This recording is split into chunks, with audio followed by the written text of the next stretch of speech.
You've been hard at work finding things to do in Modern Warfare 2 so far, and it's time for us to round them up. Here's some rapid fire discoveries made by the Call of Duty Modern Warfare 2 community.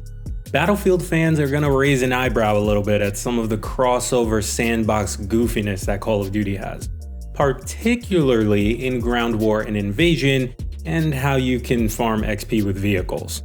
Yeah, so if you're tired of slow XP gains and you want to unlock guns a little bit faster but you don't want to kill people because you're a pacifist, equip your favorite weapon and then grab a heavy chopper, for example.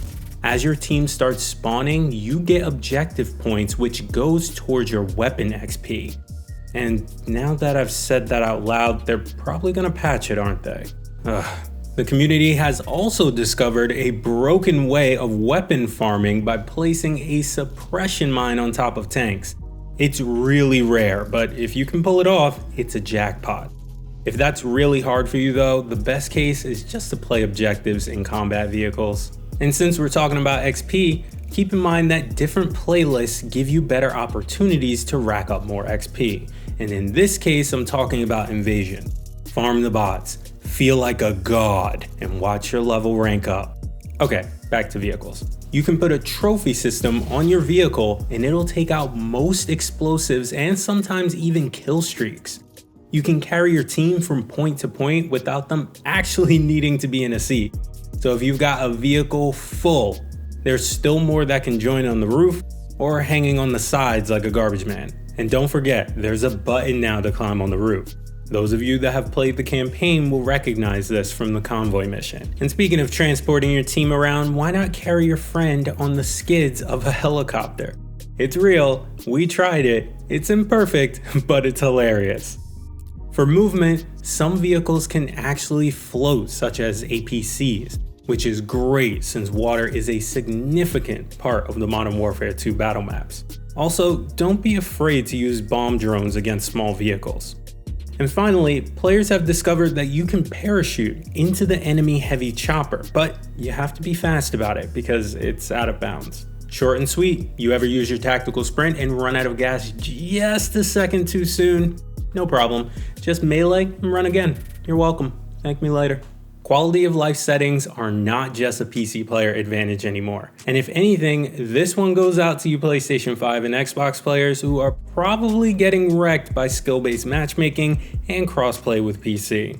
Especially if you're on current gen, do yourself a favor and open up the quality of life settings. Turn off or reduce the motion blur, the film grain, the depth of field, and please increase the field of view slider just a little bit. All of these will help with situational awareness in a game that's been critiqued for being difficult to differentiate enemies from friends. This could be a game changer for you. Good news, Modern Warfare 2 gives you the option to pick skill streaks or score streaks. So if you're like me and you can only hold W, then skill streaks are what you're gonna wanna pick. But if you prefer to play the objective and rack up a lot of points in assists or smart counterplays and abilities, you'll want score streaks. It's just a toggle in this menu, so do it. Modern Warfare 2's minimap is a little weird. Unlike in past games, shooting a weapon loud doesn't cause you to show up on the minimap normally, only when there's a UAV in the air.